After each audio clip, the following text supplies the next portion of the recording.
Sa ibang balita, mga Davaoenyo nakisaya sa makulay na pagdiriwang ng ika-80 araw ng Davao ngayon. Ang detalye sa ulat ni Joy Gumatay.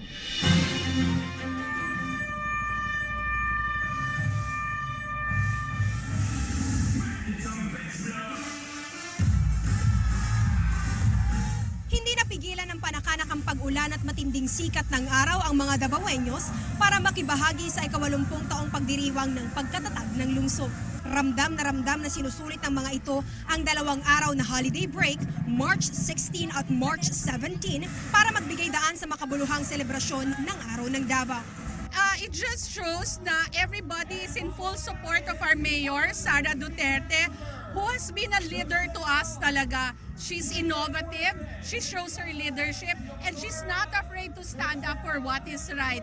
That's why you see all Davaoenyos rallying around her. Nagpasimula ito sa isang magarbong parada na dinaluhan ng buong puwersa panseguridad ng lungsod mula sa Davao City Police Office, Philippine Army hanggang sa Central 911 o ang ahensya na nagbibigay ng agarang emergency response sa mga residente. Nakibahagi rin dito ang iba't ibang tribo na mapayapang nakatira sa mga piling distrito sa Davao City.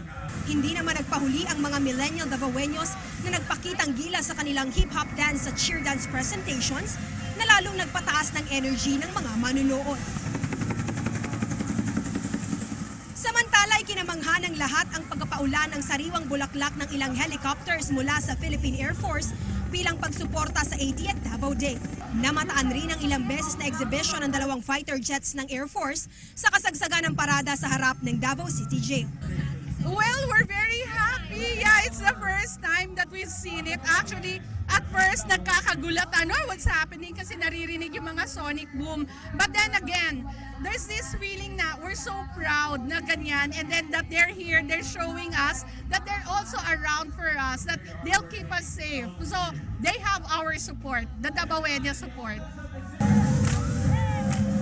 Naniniwala ang lokal na pamahalaan na isang mahalagang katagumpayan ng Davao City ang pagdiriwang ng kanilang 80th Foundation Day dahil sumasalamin ito sa katatagan at pagkakaisa ng mga residente sa kabila ng mga pagsubok na kanilang pinagdaraanan bilang isang komunidad.